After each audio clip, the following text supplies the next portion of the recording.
The training hall fell mute for a breath. One disciple snorted. The wanted posters show it clear as day. We've all seen them, what's there to ask? Blank stares passed around the room. The hallmaster let out a long, slow sigh, his mutter barely a rasp. Bloodshed art, perfect textbook execution when he channels Kai, his eye orbits flood red, a killing aura surging straight to his crown, yet that man acted nothing but polite. If I hadn't watched him announce himself with my own eyes, I'd have sworn he hailed from the Cui family or the Wanged clan.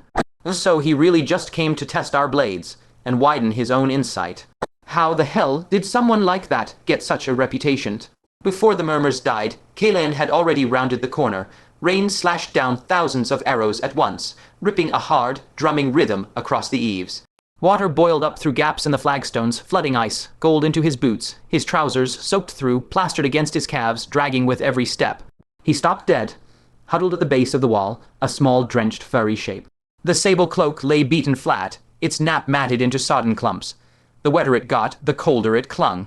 Beneath the hood, a round little face stared out, lips colorless, lashes beaded with trembling rain. Water dripped from her chin, tracking into her collar. Kaelan pinched the bridge of his nose. Miss Cui Yana, what in the hell are you doing? He planted hands on hips, voice shredded by the downpour. Didn't your brother send people to haul you home? Why sit here like some stray beggar?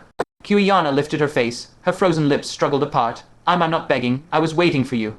By any sane human logic, you got caught at the Bandit hold, learned a hard life lesson, and ought to be home right now training your guts out. Instead, you run off chasing a man.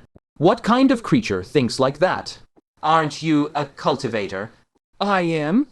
You left the Barrow Mountains with your blade because sharpening yourself in the martial world beats grinding away in the wilds. Isn't that true? Obviously. Then why isn't following you my cultivation? Cui Yana's voice came thin, but her logic bit down like iron teeth. I've got every martial art of my family burned into memory, and I brought elixirs. What sense does it make to bury my head in dull training at home, when I can walk the martial world with you? Kaelan's mouth opened. Damn, she'd locked him tight. Her reasoning held, wasn't leaving the wilds exactly what he'd done for the same damn reason. Rain hammered the puddles between them, kicking up white spray. The irritation in his eyes softened as he watched her fingers, too frozen to grip her cloak, knuckles tinged blue, yet still stubbornly hanging on. He breathed out, long and slow. In the rain, the white plume of it shredded apart at once.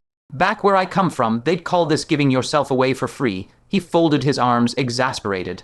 First rule of the martial world, guard against the rot in men's hearts. What makes you so sure mine isn't rotten? Cui Yana blinked, speechless. You, a pretty young girl, tell me you've got every Cui family technique locked in your skull, plus elixirs and silver. You think I wouldn't strip you of those arts, snatch your medicine? Kaelan's voice dropped. He crouched low, rain sheeting a cold, hard line down his shoulders. I could even pose you 18 different ways, and enjoy myself daily. Those shameless words finally cracked her composure. Face blazing red, she ducked her head mumbling, You wouldn't. If you would, I'd already beat. I'm a bandit. Do you not get what that means? She fell quiet, head bowed, fiddling with the wet hem of her clothes. Long Street sat empty and silent, the rain curtain sealing them off into a tiny, isolated world. Kaelan squinted at the sky, no sign of the storm letting up. He glanced at her, curled into a shivering ball, the sable cloak quaking with her tremors. His anger dissolved entirely. Fine, he straightened, tone gentling. I'll escort you toward Clear River. I'm roaming around challenging dojos for blade practice anyway, detouring's nothing. Cui Yana stole a glance up. His outline blurred through the rain, but he stood arrow straight, and still he claimed he was no good man. She pressed her bloodless lips tight, refusing to blurt out any naive nonsense about wanting to wander the martial world. She only gave us softer men, and fought to stand. Up the inn's just there. Kaelan turned away, his speech slipping back into that odd choice of words. Soak any longer, and even a cultivator with 3 opened profound gates will get sick. Don't think this is some fantasy tale. Clutching her wet bundle, Cui Yana stumbled after him. Rain streamed off her cloak, tracing a thin wet trail across the ground. Inside, the innkeeper dozed face down on the counter, snores drowned by the urgent, drumming on the roof. Kaelan shook water from his sleeves. Innkeeper, any rooms, and don't tell me only one's left. Plenty, of course, even a private courtyard. The man mumbled, lifting his head with a yawn, if you've got the silver. Kaelan stepped aside and snapped his fingers at Cui Yana. Still blushing, she dug a chunk of silver from her bundle, her voice soft but clear. A private courtyard, and make sure we're not disturbed. The innkeeper's gaze flicked from Silver to her face, then to Kaelan's, and his eyes stopped. The look he gave them was deeply odd. In the private courtyard, the oil lamp's flame wobbled. Its yellow glow stretched two shadows against the wall, one tall and broad, one small and slight. They stood facing each other across the lamp, their soaked clothes steaming faintly, the silence thickened with an awkward closeness. Kaelan had just ordered a servant to heat water. Seizing the moment before the man returned, he pitched his voice low. "How old are you, really?" He couldn't shake the feeling the innkeeper and servant had been shooting him weird looks. Cui Yana's head drooped, her ears reddening. 16. "You don't look anywhere close to 16. Kaelan's eyes raked her frame. "Does your head even reach my armpit?" "Of course it clears your armpit." Indignant, she stepped right up to compare. Kaelan dodged, flattening a palm against her forehead to hold her back. "I meant your face. That baby fat's still round and pink. It hasn't faded one bit. By the lunar reckoning, I'm 16. Fine, so you're 15. She opened her mouth to argue, but the door banged wide, and the servant strode in with water. His eyes caught on the large hand shoved against the girl's forehead, then on her flushed cheeks. The corner of his mouth twitched. He dropped the basin and retreated fast. The moment the door slid shut, both of them fell dead silent. Only when the footsteps faded completely did Kaelan grind out, "How old you are is none of my damn business. Just hurry, take a bath, change your clothes, don't get sick. I'll be next door. Call if you need anything." Wait, Cui Yana's head dipped so low her voice barely buzzed. I didn't bring any clothes." "You've got a bundle." "A tiny bundle. I only packed silver and medicine. No room for winter clothes." She lifted her eyes, and in them sat a trace of honest confusion, as if asking, "Who's the one clueless about the martial world here?" Kaelan's eyes flew wide. He sucked in a deep breath. Damn. He spun, yanked the door open. Rain. Lashed wind howled in, the lamp lurching, shadows skittering across the wall. He looked back. In the dim, unsteady light, Cui Yana stood by the table, clutching her dripping cloak. Water trickled slow from the hem, darkening a circle on the grey stone floor. She still trembled, lips still pale, raindrops on her lashes, catching the light and splintering into sharp points of brilliance. Yet her gaze held steady, calmer than any 15-year old girl who'd spent half a day freezing against a wall had any right to. Kaelan looked away and yanked his collar tight. "Wait here, I'll go buy you clothes." The words still hung in the damp air as he charged out into the storm. Cold rain drenched his silly, wet at once. Night rain lashed as though heaven had overturned a basin. The street lay empty, the tailor shop's black. Lacquered door stayed bolted, no lamp, glimmer seeping through the cracks. Kaelan stood under the eaves, rainwater streaming off his woven cloak in silver threads. He lifted his gaze to the courtyard wall, then a light surge of inner Kai, his toe grinding against the flagstones, and he rose. His wet sleeves cracked in the air, muffled, like a great bird beating its wings through the downpour. One hand caught the wall top, and he vaulted over, feather light. Muddy water sprayed soft as he landed, the sound swallowed instantly by the rain. Pitch dark, Kaelan moved by the sliver of sickly light bleeding through the window. His fingers scraped across bolt after bolt of rough fabric. A fur-lined coat hung from a wooden rack. He ripped it down, spun on his heel, and locked up. Heat crawled up his neck. He turned back, scanning the undergarments. His eyes snagged on a water, a Dudou folded in a wooden tray, mandarin ducks stitched across it. His hand reached out. The silk touched his skin, and a cold, liquid smoothness licked up his fingertips, quick as a fish darting through his grip. His face burned crimson. Silver crashed onto the counter. The man bolted like a startled raccoon dog, hit the courtyard wall in 2 strides, and dissolved into the rain. The charcoal brazier glowed a deep, pulsing orange. Sparks cracked once, twice, then the silence swallowed them whole. Cui Yana huddled beside it, wet hair plastered to her forehead, a quilt yanked up to her nose. She stared at the thing Kaelan had tossed at her. The water-red silk Dudou shimmered under the firelight, too lurid, the embroidered mandarin ducks crooked and ham-fisted. "Cheap trash." Her voice pushed through the quilt. "Why would you buy a Dudou?" Kaelan's face was hammered iron. He dropped the rest of the bundle, pivoted, and shut the door with a slam that cracked the frame. Cui Yana looked down, fingertips lifted the scrap of silk, turned it over. A man's hands touched this. "And now I'm wearing it." She crammed it under the pillow, her neck flooding scarlet. The bathwater rose past her shoulders. She sighed, deep and loose, eyelids dragging down into a warm, drowsy fog. That thought drifted through again. Does he really know those 18 forms? Haven't tried it yet. And sleep swallowed her whole, dreamless and black. The rain hammered the plantain leaves. The wind moaned through the window lattice. She heard none of it. Dawn, the storm had gutted itself into a fine, needling drizzle, silver slivers falling from grey. Kaelan stood bare-chested in the courtyard. Rain traced the contours of his shoulder blades, cut rivulets through the ridges of his abdomen, and soaked dark into the waistband of his trousers.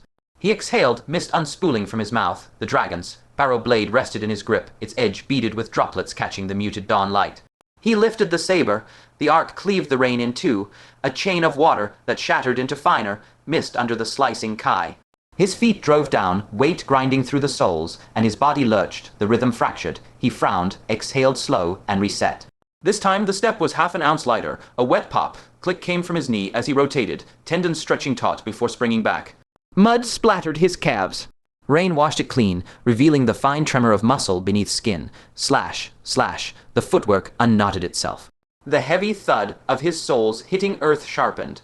The mud splash finding a cadence, a drumbeat dropping into lockstep. His breathing stretched longer, steadier. A tiger stalking through rain, settling into its own gait. Behind the window lattice, Cui Yana held her breath. She'd poked a hole through the paper, eye pressed to it. Fingers clamped around the wooden frame so tight the grain creaked, and she never heard it. Her ears were nothing but the thunder of her own pulse. The bare muscles gleamed under the rain, hard as kiln-fired porcelain. Every fall of the blade split straight through to her ribs and stuck there. She watched the earlier clumsiness burn away his turns smoothing out. The mud tracks, shifting from chaos to clean, ordered half, circles. He was reshaping the footwork. No, he wasn't stealing 8 Trigram's footwork. He was cracking another master's art wide open and feeding the pieces to his own skeleton. Her fingernail dragged a white scratch into the wood. Gee, guest. The servant's voice wobbled in from the courtyard gate. Your sliced pork and 8, treasure kanji. Kaelan resheathed, wiped the rain from his face with the back of his wrist, and slung a dry cloth over his shoulder. Leave it there. He strode toward Cui Yana's room. Cui Yana bolted from the window to the bed, yanked the covers to her throat, and shrieked, Stop, I'm not dressed. Footsteps cut off dead, then the servant's tray clattered. Kaelan held still for 3 full breaths before his voice scraped out through gritted teeth. You've got a real gift. Could wound a man with nothing but that voice. They ate. Cui Yana noticed the servant, still dabbing at his nose, a smear of blood he hadn't fully wiped away. She paid it 0 attention. Her spoon dragged through the 8. Treasure kanji, glutinous rice clinging thick, steam warming her cheeks. She didn't lift her head. Her voice dropped to a mosquito's buzz. You're grinding through all this alone. The blade work, the footwork, all of it. Why haven't you asked me for any manuals? The Cui family's martial arts are. They're formidable. Feels like the thought never even crossed your mind. Kaelan set down his chopsticks. Soft click against the bowl's rim. Even you can't hand me the clan's secret arts. Just the common pieces. He smiled. Rainwater still clung to his brow. Unless I cut myself loose from the righteous path and rob you right here. Cui Yana ignored the second half. She pressed her lips flat. Even the common things are leagues better than that 8 Trigram's footwork. No. Why? Child, you are innocent. Your family is not. He lifted the bowl and drank. I've got no intention of racking up a debt of gratitude to the Cui family, or of knotting myself so tight to them that every step from here on out comes with a leash attached. Cui Yana raised her head and met his eyes. She saw 0 hesitation, just the same direct force as when he'd vaulted a wall to steal clothes the night before. Her heart tripped.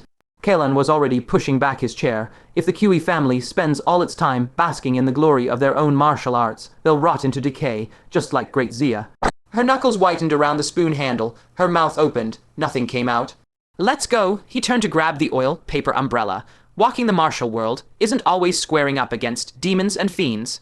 I only hope that on this road to Clear River, the worst injustices I meet won't wear your family's colors. The distance in him cut clean. That bone-level detachment he held for noble houses, for formalities, for every scrap of red tape, he never spoke it aloud, but it radiated off him like frost off a drawn weapon. Cui Yana's heart didn't flip. She stood with her family, of course she did, but in that moment, the cold of that distance blew straight through a young girl's chest. A sudden death upon exposure to light. She crouched down in the mess of her thoughts, scratching her head in irritable huffs, and her fingers brushed a rabbit tear. The soft fur slipped past her knuckles, and somehow her mood lifted by a hair. God, was she just a glutton for punishment? Raised among polished noble sons with their measured composure, and here she was, yanked towards something rough and wild, something too primal. But now she'd spent real time with him, and Kaelan had turned out to be unexpectedly refined, courteous, attentive, almost familiar. and that had filed down his edge, made him feel like any face in a crowd. Then the second thought cut in. His gentleness carried none of the simpering flattery she'd seen plastered across the faces of men with obvious designs. Polite on the surface, arrogant straight through to the marrow. The light wasn't all dead. Cui Yana found herself dizzy. The very thing that built the distance between them was the exact same thing that pulled her closer.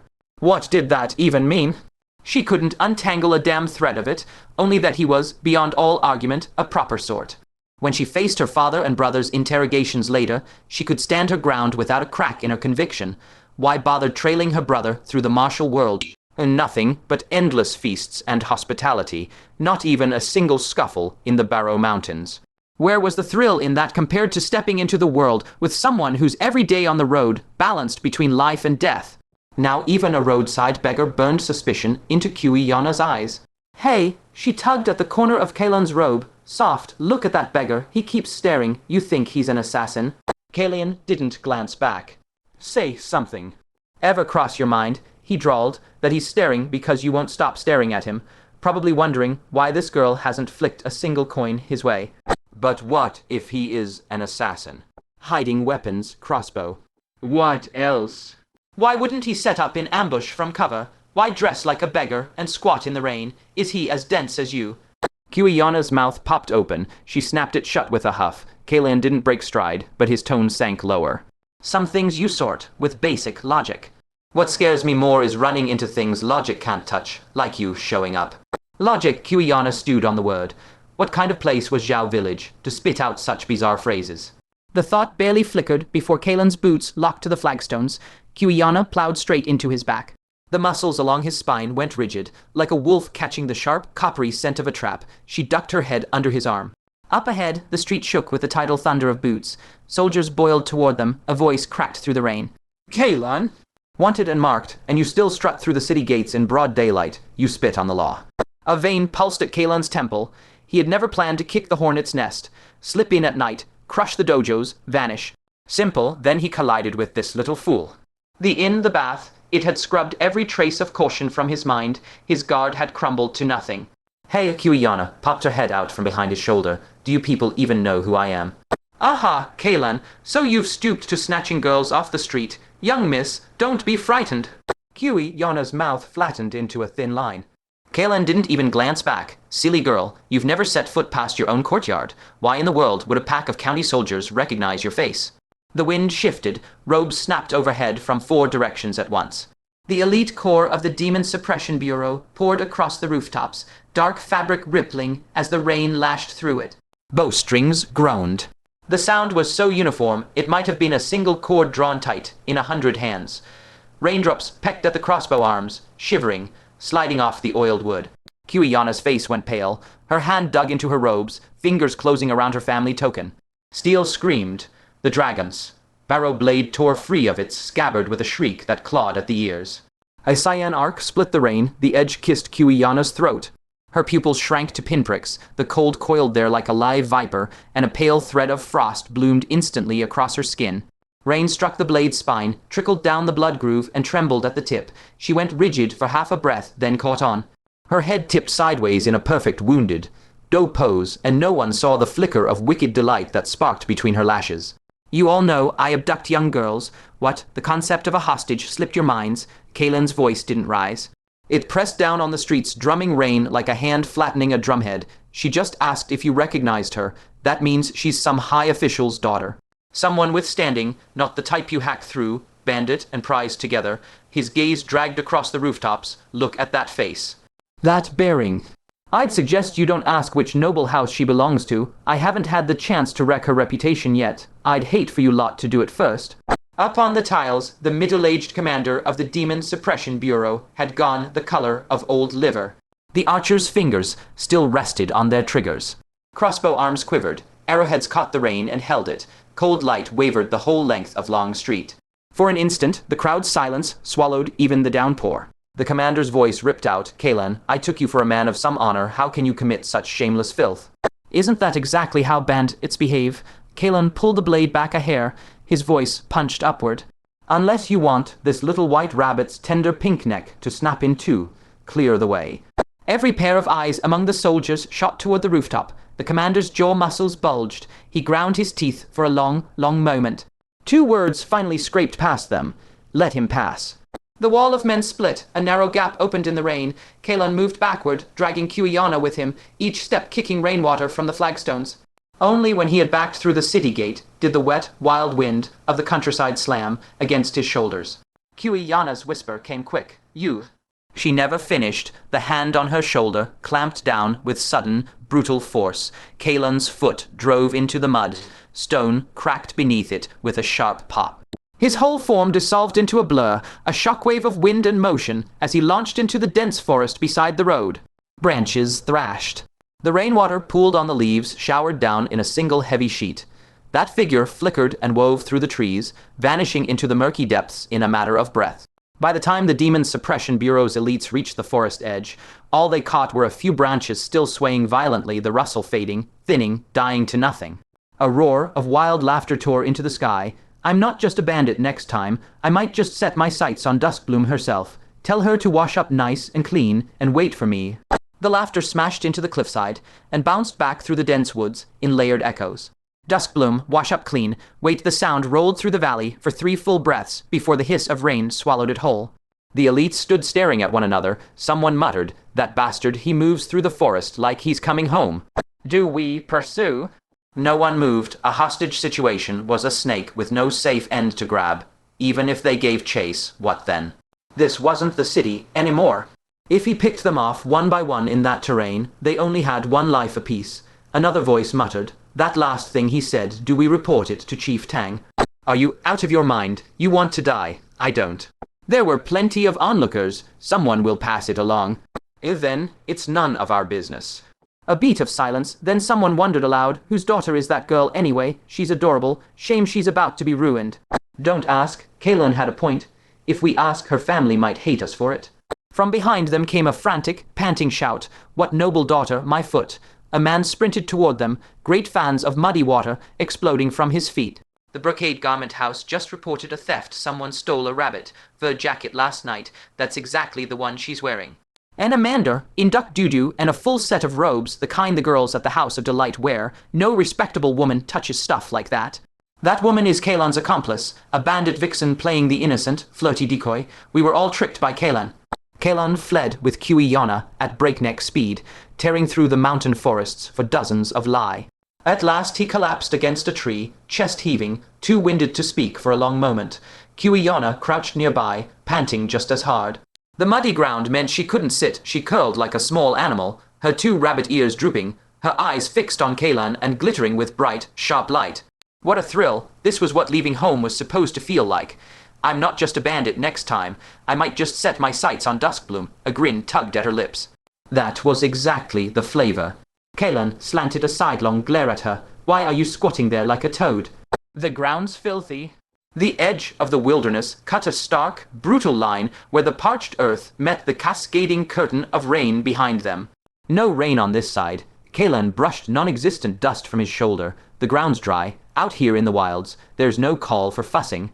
Cui Yana turned back to look at the wall of rain, still thrashing the land dozens of lie behind them. Her eyes brimmed with wonder. We've barely gone 20 lie, and there's no rain.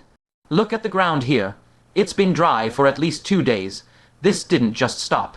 Soon enough, that rain is going to chase after us. Believe me. Kaelan let out a dry laugh. This is what they call the son of heaven's fate. Even the heavens weep at my heels. Cui Yana blinked her large, dewy eyes, utterly baffled. She pressed her lips together, then, in a lowered voice, she asked, "That mess back there could have been resolved in a heartbeat if I'd just revealed my identity. The county governor likely would have treated you to a meal. So why ruin your own name instead, letting them think you were some scoundrel abducting a maiden?" Kaelan leaned lazily against the tree trunk. A maiden of the Cui family who shares lodgings with a man before betrothal. Word of that gets out and your pristine reputation is finished. My standing in the wind was already low. A ruffian's nature is just born full of defiance. What difference does one more stain, like lust or greed for beauty, even make? So you simply declared you were eyeing the Duskbloom to make that persona all the more convincing. Not exactly. A trace of coldness flickered deep in Kaelan's eyes. I bear her some resentment. I am an independent soul. not some chess piece to be casually maneuvered in another's hand, even if I can understand her. What use is it without mutual respect? A strange, tangled feeling of estrangement and closeness washed through Cui Yana's heart. She pressed no further. Kaelan straightened his posture, a note of self-reproach seeped into his words. I was careless this time. I shouldn't have swaggered through the city with you in broad daylight. A further plummet in my reputation is a consequence I earned. From now on, we don't enter any city walls. We'll only seek shelter in the outskirts. Can you handle that? Of course I can. Cui Yana clenched her fist with fierce determination, her little face flushing bright red. Kaelan glanced at her. That look of unbridled spirit pulled another wry laugh from him. This little tag-along was no real burden. She had grasped the intent behind every one of his actions. It was just that afterward she would inquire as relentlessly as 100,000 whys, but it was endearingly sweet, never grating. He was just about to speak when a muffled roll of thunder echoed in the distance. Cui Yana whipped her head around. Sure enough, the great rain was driving toward them in pursuit. The skies are chasing you, and you're the one weeping about it. Come on, the sky's throwing a tantrum, and you're just going to cry. She hugged her head and bolted, glancing back over her shoulder as the sheet of rain hurtled after her. Her laughter cut through the wind, bright and reckless. Dusk. Deep wilderness, the slumped shell of a mountain shrine caught the last light, muddy gold bleeding into rust, the whole structure stabbed through by dying sunbeams. Kaelan stopped, his head tilted up, eyes fixed on the plaque above the gate. The dust clung to it like a second layer of skin. He didn't speak for a long while. What are you staring at? Cui Yana shuffled up next to him. Those characters are nothing. I could brush better ones with my eyes closed. Kaelan didn't take the bait. A world with gods in it. If a mountain god actually exists, why let its own shrine rot? Cui Yana's mouth opened, then shut. A pause. I don't know. Never seen one. Second point, his gaze stilled. A broken shrine, middle of nowhere, the oldest setup in the book. Something's going to happen here tonight. Mark his words. Cui Yana's face knotted with confusion. She didn't even get a chance to ask. Kaelan's hand was already on the door, pushing it open. The hinges screamed, rust gnawed deep into the iron. A cloud of dust kicked up, thick and choking, the smell of stale earth hitting the back of the throat. Through the shattered window lattices, the last red rays limped in and lit up the dangling cobwebs, the caved-in incense altar. Everything sat in a moldering, abandoned stillness. Kaelan stepped inside and locked up. His hand was on his saber hilt before his foot fully landed. In the corner, a gaunt young man in black cradled a longsword against his chest, back to the wall, eyes shut. He didn't just sit in the shadow, he was the shadow. His breathing stretched out so thin and slow it barely registered, a glacier frozen in the corner of a forgotten room, no warmth, no pulse. Cui Yana's heart slammed against her ribs. She'd been standing outside for a solid while and never once felt him. Kaelan's eyes met the formless sword, intent bleeding off the man. He looked away, his grip on the saber hilt loosened. Slow, deliberate, his hand dropped and made a soft, calming motion. Open ground, first come, first served. He got here before us, we won't disturb him. We'll sit, rest, keep to ourselves. Cui Yana followed him to the opposite wall without a word. She settled down and, with quick, quiet hands, pulled a few pieces of osmanthus cake from her bundle. Want some? When did you even? While you were paying the innkeeper this morning, I ducked into the 8 treasure studio next door. She winked way better than those sad flat cakes you wrapped up. Kaelan said nothing about fussy taste buds. He took a piece. The sweet, floral stickiness melted on his tongue. He uncorked his wine gourd, drank in slow, measured sips. But not a single muscle unclenched. His throat worked quietly. The corner of his eye never left the statue across the way, a drawn bowstring in the shadows, coiled and waiting. The cake was almost gone. The black-clad young man hadn't so much as twitched an eyelid, a slab of frozen tombstone. Silence, thick, total silence. Then the faintest whisper of a footstep on the rooftop. Kaelan's fingers flowed onto the saber hilt. Sharkskin rasped against his knuckles, a sound like fine sand sliding. His grip bleached his knuckles bone, white. The tendons in his wrist stood out. The blade hadn't moved a fraction of an inch, but the battle, intent already flooded through him, hot and roaring. At the exact same moment, that ancient glacier in the corner cracked his eyes open, just a sliver. A thread of sword, intent lashed out, solid, tangible. The whole crumbling temple went cold. Hoofbeats tore through the rain. The young master's orders. This temple belongs to the Cui family tonight. 7 or 8 men hit the ground. The one in the lead kicked the door wide, eyes sweeping over the 3 figures inside. His gaze caught on Cui Yana's face. Well now, skinny little thing, soft skin, real delicate, all alone in the rain, come keep your lord's company, and maybe we'll let you stay. Another one ran his tongue over his lips. Don't be stupid. This is Cui family territory. Letting you stay is charity. The broken deity statues threw long, twisted shadows in the candlelight. Kaelan's eyelids dipped. The bloodshed art roared to life. His eyes flooded crimson in a single heartbeat, murderous intent rolling off him in waves. His thumb shoved against the tsuba. 3 inches of steel slid free. A scarlet arc split the air. The man reaching for Cui Yana's chin felt a sudden cold bloom at his wrist. He looked down. His hand wasn't there anymore. At the stump, the bone shone white through mangled flesh. Blood sprayed in an arc and smacked wet against the mud, plastered cheek of a broken deity, a bright, ugly blossom of gore. The severed hand hit the floor, fingers still twitching. The scream came late, raw and ruined. Every drop of color drained from Cui Yana's face. She'd seen blood before, but this, the cold, brutal efficiency, the hot spray hitting a god's face, it was too much. Too much for a 15-year-old girl. You pack of bandits, her whole body shook. Tears ripped from her eyes as her sword came out and swung wild. I'll cut every last one of you down. You slander my family's name. You ruin the martial world I dreamed of. The sword work was frantic, but the base was solid. 3rd tier of the Chuan Pass. The sapphire mist sword art moved with real depth. Screams tore through the air one after another too. 3 more men dropped to the floor. The leader's face went corpse pale. He stumbled backward. Sapphire mist sword art, your Goom! The roof blew apart. Tiles and driving rain shot downward like a volley of arrows. A single arc of sword. Light ripped through the curtain of water, cutting the rain itself into a silver-white streak. It was at Kaelan's throat in the space between heartbeats. The veins on the back of Kaelan's sword, hand bulged. He'd been waiting. The full-force strike he'd coiled up for the black-clad young man swiveled without an ounce of mercy. A blood-red slash screamed into the wind and rain. Kyang! Saber and sword shrieked against each other. Sparks exploded white, hot, lighting up the whole rotting temple. The assassin grunted. He hadn't expected Kaelan to have his full power already chambered. The force of the clash split the skin between his thumb and forefinger. But he didn't break stride. He rode the recoil, twisted in the air, and drove his sword straight at Cui Yana's exposed back. 3 feet from her heart. Kaelan's pupils shrank. This wasn't some common cutthroat. If that first thrust had gone straight for Cui Yana, Kaelan's waiting blade would have split him in half. But the feint had forced Kaelan to shift his weight backward, and the redirect gave him 0 room to answer. Kaelan had no time to adjust. But his left hand had already flicked the stone. He'd been saving it for the assassin himself. Now it was as if the man had spun around and offered up his own back. A sharp hiss cut the air. The stone grazed past Cui Yana's ear. A few strands of hair snapped. A wet thwack blended with the clean pop of a joint wrenching out of place. The stone hammered into the assassin's shoulder, dead on the Jianjing acupoint. His whole right arm died. His fingers loosened. The sword dropped. Cui Yana's instincts, burned sharp by the brush with death, ignited all at once. She didn't wonder where the rock had come from. Her wrist just moved, light splitting shadow, skimming. Her blade swept the assassin's limp arm aside and drove through. The tip punched into his throat. The wet, gristly sound of steel sliding through cartilage was sickeningly clear over the drumming rain.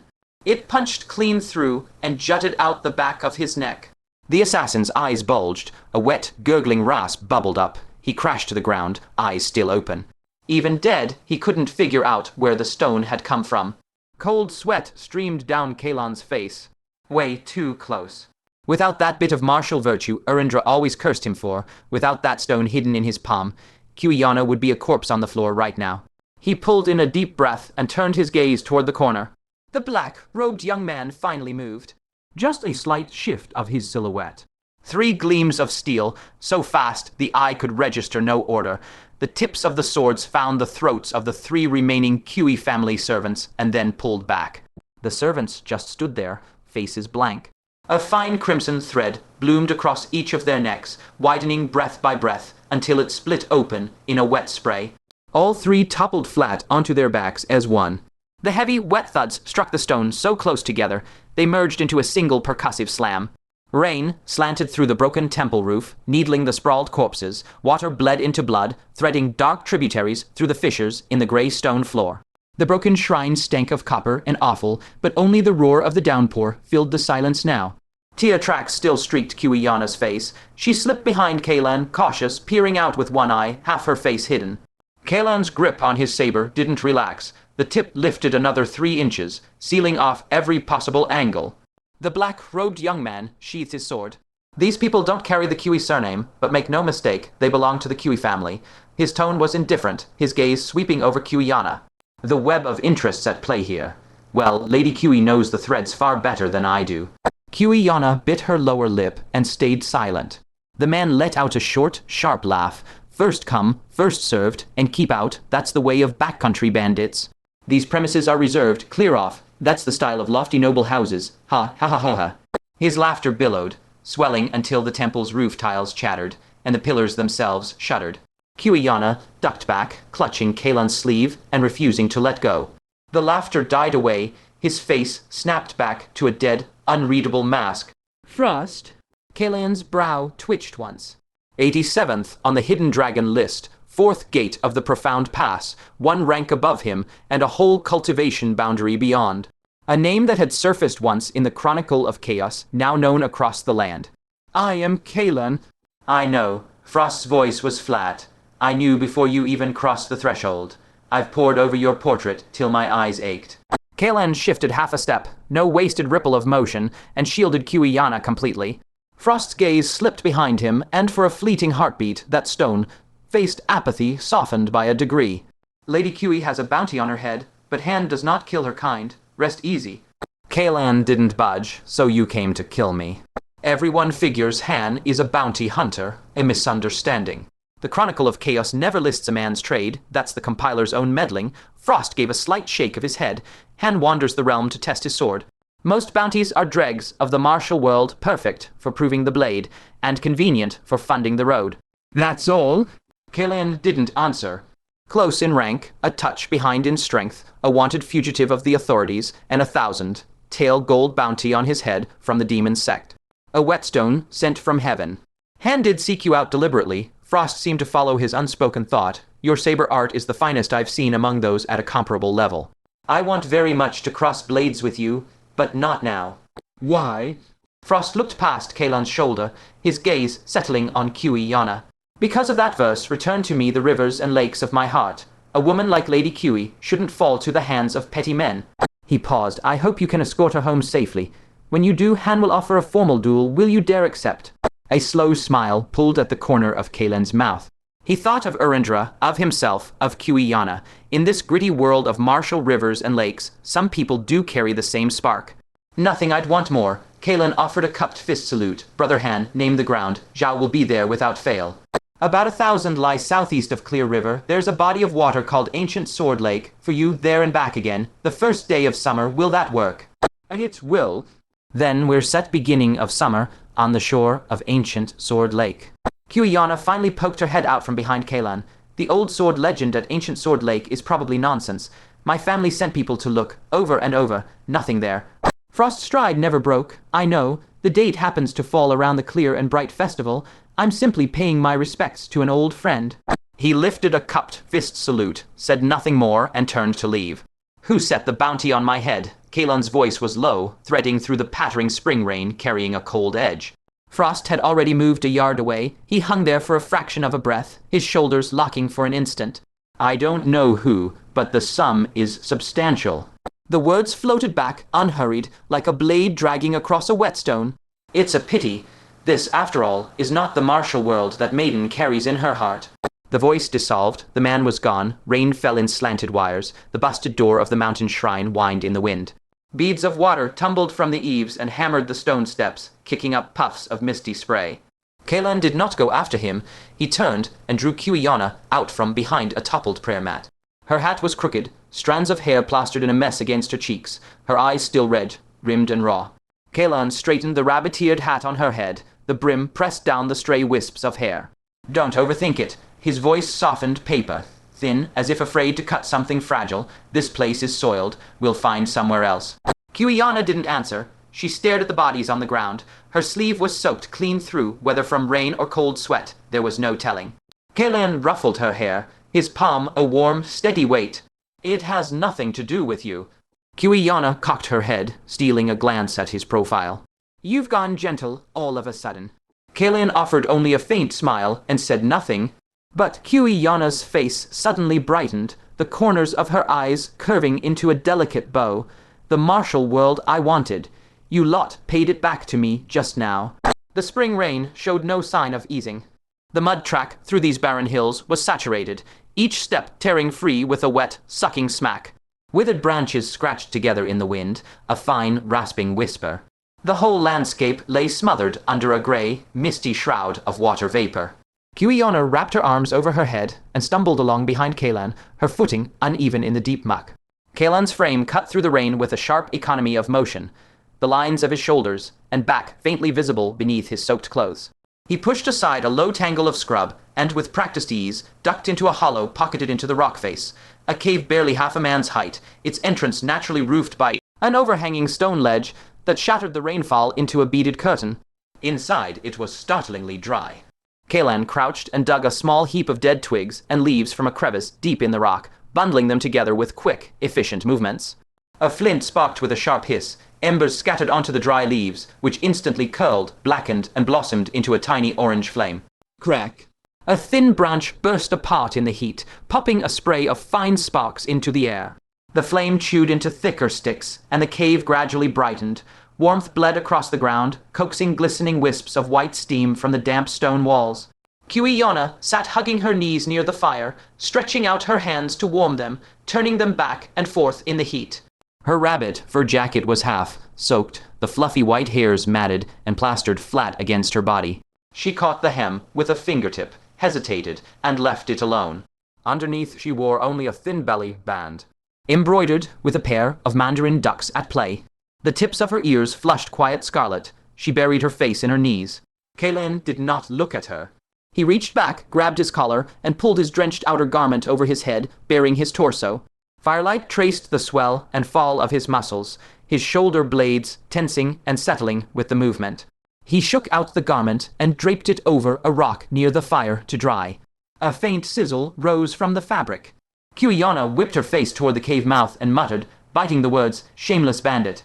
Kaelan couldn't be bothered to answer. He sat cross-legged and drew the short blade he always carried at his waist, laying it across his knees. The hilt was polished glassy from countless grips, the brass guard reflecting the fire's restless dance. He began to tap the hilt with his finger. 1, 2, 3. Each tap was feather-light, drawn out a rhythm hammered into his very bones, or maybe scattered thoughts being beaten back into order, piece by piece. Outside, the rain rattled against the stone ledge in sharp, snapping bursts. Water dripped from the edge in broken strings, striking the mud and shattering into fine white blossoms. The sound of the rain tangled with the tapping of his fingertips, one frantic, one measured, one chaotic, one steady, like two opposing forces locked in a silent, grinding stalemate. Cui Yana stole half her face from behind her knees and stole a glance at Kaelan's expression, flickering in the firelight. His eyes had changed somewhere along the way. Restless, razor sharp. The flames danced deep in his pupils, but they couldn't smother the shard of coldness sitting in there. Your mind right now. Kaelan's voice finally broke the quiet, rougher than before. Shouldn't you be thinking about who exactly wants you dead? Cui Yana gave a dazed shake of her head. She honestly couldn't think of anyone. Kaelan's fingertip fell still on the hilt, the tapping stopped. How many people knew you bolted off to find me? Cui Yana froze for a beat. My family would all know by now. Outsiders, I'm not sure of. That doesn't add up. Kaelan snapped his fingers, the sharp crack slapped off the narrow cave walls. His voice went flat and cold, each word laid down slow and careful, like stones in a row. Think about it. Even if your family's in a blind panic, how long's it been since you bolted? Words barely hitting the branch houses by now. But that assassin, he's already here. He let the silence hang, his gaze sliding over to her. The timing doesn't work. No outsider hired this. No way. Cui Yana flinched. The campfire popped, a shower of sparks scattering. The light jumped across her face, catching every muscle gone rigid. Her lips moved once, twice before the words came out, thin and brittle. Someone in my family, someone asterisk wants asterisk me dead. Kaelan's face didn't shift, not just a family member. Someone who knew you were running off to find asterisk me asterisk. He spoke without heat, just a flat statement of fact. Nothing else explains how they zeroed in on you so fast. Her voice ripped out of her, raw and automatic. Impossible. Second brother would never. Every muscle in her body locked. Under the cap's brim, her eyes went huge and round, a cornered cub baring teeth at a threat it couldn't reach. Kaelan didn't argue, just shook his head, let his eyelids drop, gave her a breath of space. Then he said, "It's not Oren, he's the eldest third on the hidden dragon ranking. Right now, that guy's running on nothing but panic and fury." Cui Yana's fists twisted in her sleeves. "But what if it's someone else?" A smile cut across Kaelan's mouth, thin and wintry. "Imagine Oren wearing the blame, failed to protect his little sister. Let her die ugly, far from home. That's a heavy bucket of shit to get dumped on your head, isn't it?" Cui Yana's teeth sank into her lower lip. She said nothing. "The Cui family's male line, your generation doesn't stop at one son." Kaelan's eyes sharpened, pinning her. "The whole ugly mess, the succession fight, the backstabbing. You'd know the shape of that better than I ever could." Silence stretched, long, heavy. Only the fire's crackle and the endless hiss of rain outside the cave. When she finally spoke, her voice came quiet, fragile, trying not to get lost in the storm's noise. She laid out the family structure, branch by branch. The main line, the second line, Dai eldest son, Shu eldest son, Dai second son, Dinab Cui, her brother, same mother, same blood. By the time she finished, her voice was shaking. Kaelan listened, waited. Then he raised 3 fingers, pressed one down, main line, pressed another, Dai lineage, pressed the third. Knew she'd come looking for him. 3 fingers folded, he lifted his eyes to hers. "Who fits? You're not stupid. You already know." Something inside Cui Yana turned to ice. She buried her face in her knees. The rabbit, Cap's ears slumped forward, a soft, useless shield over reddening eyes. Kaelan offered nothing, no comfort, no gentle words. He flipped the short blade, resting on his knees, tipped down against the stone floor. Stone slightly cool, the point settled into a tiny natural pit. His hand rocks steady. "Don't look like the sky's already caved in." His voice scraped low. "It might not be your blood brother, could be someone else entirely." I pause. "Right now, there's a bigger problem we need to face." Cui Yana lifted her eyes a crack, peering from behind her knees. Firelight licked across his bare shoulders, catching the faint gleam of sweat along his shoulder blades. His fingers closed around the hilt, knuckles tightening in sequence. The brass collar guard gleamed, a dark, muted burnish in the flame's glow. If a Cui scion posted the bounty, he didn't finish. He didn't need to. She understood, clear as a blade. The next hunters wouldn't be gutter trash like today's, and her home, Clear River, sat right there, fixed on every map. No one had to hunt them down. They just had to squat on every road leading in, waiting like a trapper by a game trail. Didn't take many men. Just took strong ones. And Kaelan was the rabbit, stuck at the 3rd tier of the profound gate. Outside, the rain kept falling. A gust of mountain wind barreled in, thrashing the campfire. Flames threw his shadow onto the stone wall, long, thin, a bow pulled to its limit. How the hell were they getting her there? Kaelan leaned his head back against the cave wall and closed his eyes, 2 ways. The rabbit, cap ears, twitched up. "1, he said, we ditch Clear River, head south to Jungnan or north into the desert. If I don't know where we're going, no one's got the heaven sight to track us. Problem is, by the time your family finds you, they'll probably be bouncing a grandkid on their knee and picking out a name." Cui Yana's lips moved. Nothing came. 2, he went on, voice unsparing, we burn hard, now, before the bounty fever really catches, before every fortune chaser in the realm smells blood and comes running. Day and night, straight shot to Clear River. The road'll be a meat grinder, but the window's open. Breath and fire. Sound filled the cave. Cui Yana made no choice. Her head dropped, fingertips digging into her thighs. She missed her parents. Missed that black peony mare. Asterisk fly far, fly high asterisk, the words rang pretty, but she'd learned the hard way she couldn't carry their weight. They were nothing to each other, 2 sticks of driftwood bumping on a river. Why would he walk through a hill of knives for her? Her silence gave him the answer.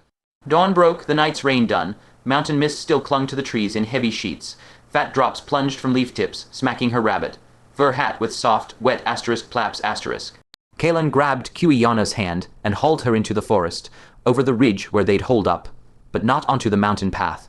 He cut the other way, into the wild hills on the opposite slope. No trails here, just thorns, jagged rock, the marks of birds and beasts. Thorns like needle teeth snagged and tore at her clothes, ripping slit after slit. She didn't make a sound. Stumbled after him, his hand clamped around her wrist. Morning light sifted through the canopy, catching Kaelan's profile. Cui Yana felt something twist in her chest, this direction. It was toward Clear River. He'd chosen the Thorn Road. Tired, Kaelan slowed after a long, reckless sprint. Her chest heaved, lungs burning. Still, she pushed out the words, "I'm all right." Third tier Mystic Gate Foundation, just barely enough to hold. He pulled her to a stream's edge. Rest, no one's on our tail yet. That flatbread tastes like dirt, but eat it anyway. We're not hitting any city. Cui Yana took the coarse cake he shoved at her and nibbled, small bite after small bite. Kaelan strode to the stream, drank deep, then scooped water into a broadleaf and carried it back. A drink. The stream gurgled. A mountain gust slammed through. Riding the wind came a reek raw, rank, feral, that bent the grass flat and shivered the water into a net of ripples. Kaelan's head came up. His pupils narrowed to points. The stink exploded out of the trees. Dried leaves and gravel spun into the air. A colossal mass of yellow and black erupted from the shadows like a collapsing hill, hurling itself straight at Cui Yana. The ground darkened under its bulk. 4 paws, not yet landed, but the foul wind already flattened the fur trim of her cap against her skull. Asterisk, a tiger's roar. Asterisk. The blast of sound hammered every blade of grass flat for yards. Cui Yana's head went white and empty. The bread slipped from her fingers into the mud. Fear locked her throat solid. Kaelan went. No dodge, no sidestep. If he moved, the girl was naked under those jaws. The dragon's sparrow blade left its sheath. The bloodshed art snarled to life. The blade kindled scarlet blood, light as if fresh, drawn from some hell forge. That baleful red split the stinking wind as Kaelan launched himself to meet the tiger's maw head. On. Gods and Buddhas scatter. Man and beast collided in the air. The blade's edge struck the tiger's skull with a bright, hard asterisk clang asterisk of metal on metal. Blood light burst outward. A shockwave, knee-high, sent stones tumbling across the dirt. 500 pounds of tiger momentum slammed Kaelan backward, but even as he flew, he whipped his body, planted a savage kick against the trunk of an ancient pine. The tree groaned, deep and wounded. He killed his backward flight with the rebound and launched back like an arrow ripping off a string. The tiger's brow was split wide, blood sheeting down. Maddened, the beast pivoted, its tail lashing. That tail tore through the air with a sound like thunder, cracking the skies, straight for Kaelan's head. In midair, he wrenched his waist again. The tail tip shaved past his robe, shearing off a few shreds of cloth. In that lightning gap as bodies passed, his blade had already found the tiger's flank. Bloodshed art behind it, the edge bit deep hot knife through tallow, hide split, flesh parted, a long, red plume of mist trailed the cut. Scalding tiger blood fountained, the rusty, iron reek hit the air, filling the mountain forest. The giant tiger crashed to earth. Leaves shivered down for a long moment, then silence. Kaelan touched down on his toes, momentum still skating him forward, boots gouging twin furrows in the dirt. He steadied, looked back at the dead beast. Cui Yana's eyes still held the terror, wide and glassy. All she could see was the figure standing between her and death. Tiger blood dripped from the blade's edge, and the steam rising from Kaelan's body made him look like a war god just back from the killing fields. Kaelan hoisted the tiger carcass onto his shoulder and trudged back. "I told you not to turn around. Thought I'd finish it with one swing. These beasts are meaner than the ones back in the Barrow Mountains." He dumped the body on the ground, a grin cracking the grime on his face. "Still, fresh meat delivered right to the door. Saves our dried rations." A wicked little thought made Cui Yana ask, "Did you hunt tigers often in the Barrow Mountains?" Kaelan carved strips of meat and launched into old stories, the kind that rambled on. Cui Yana sat with her chin propped in her hands, her eyes never once straying to the bloody cuts. A shriek ripped from behind a bush. Cui Yana stumbled out, clutching her trousers, a snake. Without a backward glance, Kaelan flung her sword into the thicket. "Practice your forms." Steel flashed, the snake lay in 2 pieces. Cui Yana stared at his back, suspicion narrowing her gaze.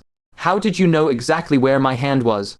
Sound positioning. The old boy's face went bright red. He gathered the meat. "We're moving, back on the road." They both launched into lightness skills, moving in silence.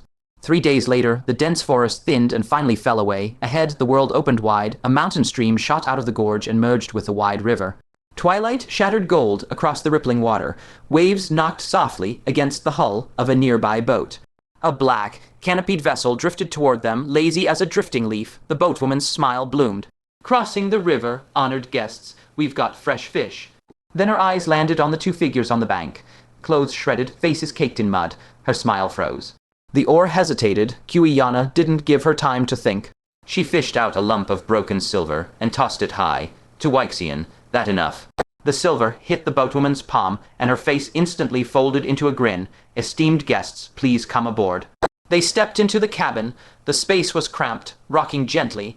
The smell of damp wood and the river's sweet, rank breath washed over them with every rise and fall. Outside, the boatwoman hummed a tune, a spatula clattered, and a savory fragrance deepened into the air. Cui Yana let out a long breath and slumped against the window. Kaelan closed his eyes. Threads of inner Kai poured into his ears, weaving each sound within dozens of zhang into a meticulous web inside his mind. Below the boat, the water scraped against the keel with a sluggish, wrong rhythm, not the clean hiss of a hull-cutting current. Behind them, 3 oars splashed and dipped in perfect sync, the sound speeding closer. From the right bank, galloping hooves pounded through the forest, now distant, now near, always keeping exact pace with the gunwale. The curtain lifted. The boatwoman came in, holding a rough clay bowl. Steam from the fish soup was so fragrant it nearly smothered the forced stiffness tugging at the corners of her mouth. "Guests, the soup's fresh. Drink it while it's hot." Cui Yana reached for the spoon. Her fingertips just brushed the handle when a scorching hand clamped her wrist hard enough to numb the bones. She looked up and caught only the side of Kaelan's face, slowly shaking his head, his gaze as calm as still water. Steam curled from the bowl. The cabin sank into a deathly hush. Cui Yana bit her lower lip and silently set the spoon down. Time stretched indeterminate. The curtains stirred again. The boatwoman brought in a plate of red, braised fish, and, seeing the soup bowl untouched, a flicker of surprise darted through her eyes. "The guests didn't drink their soup. It's gone cold." Kaelan smiled. "We like it cold. Leave that braised fish over there to cool down too." The boatwoman stared at him for 2 solid seconds, then muttered, "Strange habits." She put down the fish plate and straightened up. The candle flame wavered, casting warm amber softness across the table. Cui Yana exhaled in relief, thinking that this time Kaelan was truly being too suspicious. She parted her lips to speak. A blade's light blazed, sudden and stark. Lightning tore through the lamplight without warning. Kaelan's blade erupted from its sheath, the edge cleaving straight for the boatwoman's neck. Cui Yana's mind went blank. But the boatwoman seemed to have eyes in the back of her head. She spun on her toes, her skirt billowing with a gust of Kai, sighed, stepping half a foot with lotus steps. The cold blade sliced through her flying hair. Whirling, a dagger slid from her sleeve, carrying a glint of cold starlight as it thrust straight for Cui Yana's heart. Asterisk clang asterisk.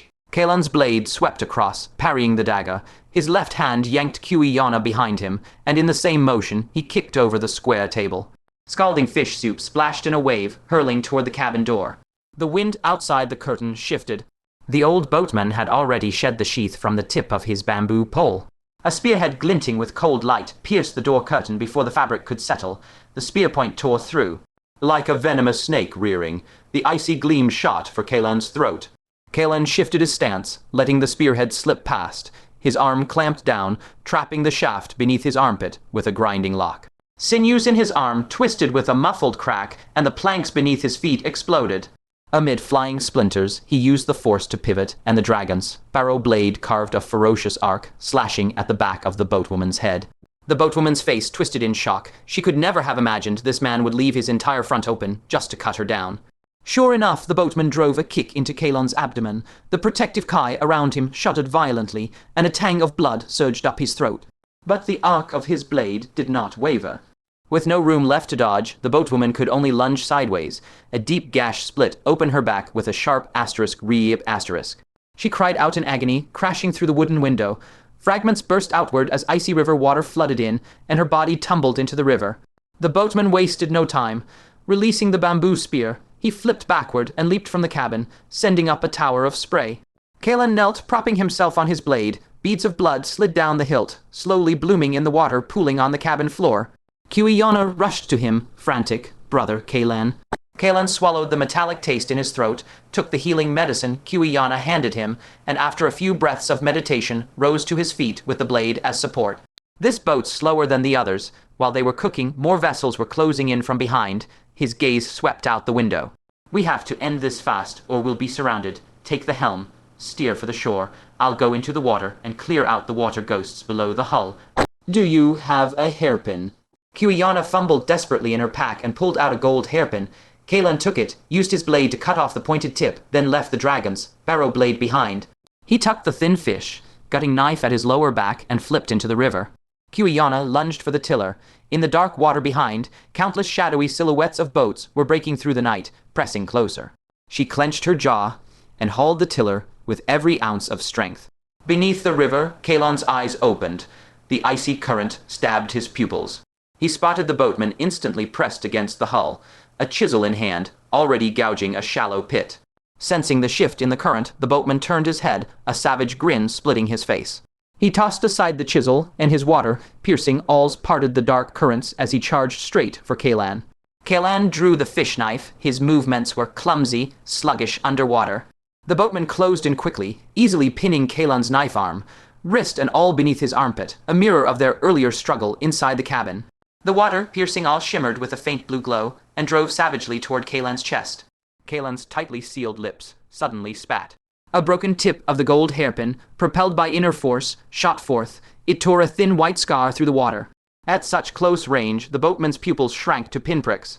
With a wet *thunk*, the hairpin tip burrowed into his eye socket. Blood gushed wildly, instantly dispersing into pink mist. In his death throes, the boatman still drove the awl into Kaelan's chest. Deadly poison seeped in immediately, and the wound went numb. Kaelan's left hand clamped around the man's wrist like iron. The awl had penetrated less than an inch. He wrenched his trapped right arm free. The fish knife slipped from his grip. The thin blade spun silently in the water, tracing a cold arc of silver. The edge slid across the throat of the boatwoman, who had been surging in from behind. Blood mist diffused. Kaelan kicked his legs with explosive force, blasting out of the water. He broke the surface, his lungs burned, packed with red. Hot iron sand, every breath scalded raw. The blood seeping from his wound had gone jet black. Pursuing boats close to firing range, archers gauged distance, drawing their bows. Kaelan leaped, using the waves as steps. The water membrane beneath his feet detonated, pluming white mist. His fist smashed into a bowman's temple, bone crunched like a dead twig snapping. The bow was his. He flipped back off the recoil, hit the river, and sprang again. Midair, he twisted, and an arrow tore from the string. The bowstring thrummed, a halyard snapped, the sail crashing down, the boat lost speed. Arrows rained back, all swallowed by the churning wake at the stern. Kaelan landed on the bow, stumbling, face paper, white. Cui Yana shoved a spirit pill into his mouth. He swallowed, throat-bobbing, the medicinal force barely locking the poison down. Then he drew his blade again, scraping its tip along the wound's edge. Rasping, dull blackened rotten flesh shaved away, fresh blood welling, he grabbed the wine gourd and splashed strong liquor over the injury. White smoke hissed upward, the acrid stench of searing flesh bursting on the wind. Kaelan straightened. He drew the seized bow to a full arc and released. The arrow flew, a meteor, and a second halyard snapped. He scooped up Cui Yana with one arm and vaulted toward the bank, plunging into the dense forest along the shore. The canopy filtered cold, green light, shards of bone, chilling cold. Kaelan propped himself against a tree, cycling his true Kai to force out the poison. Inside his meridians, countless fine needles burrowed and stabbed. A numbing itch bored deep into his marrow. From the wound, a thread of black blood oozed slowly, its putrid stench thickening the air. Exhaustion crashed down, a mountain. The internal injuries in his lower abdomen twinged, throbbing faintly. Soaked clothes clung bone, gnawing chill sinking in. The brute valor of the bloodshed art receded, and a deeper weakness seized his organs. Agony surged iron hooks tearing through flesh. The backlash of the bloodshed art had struck.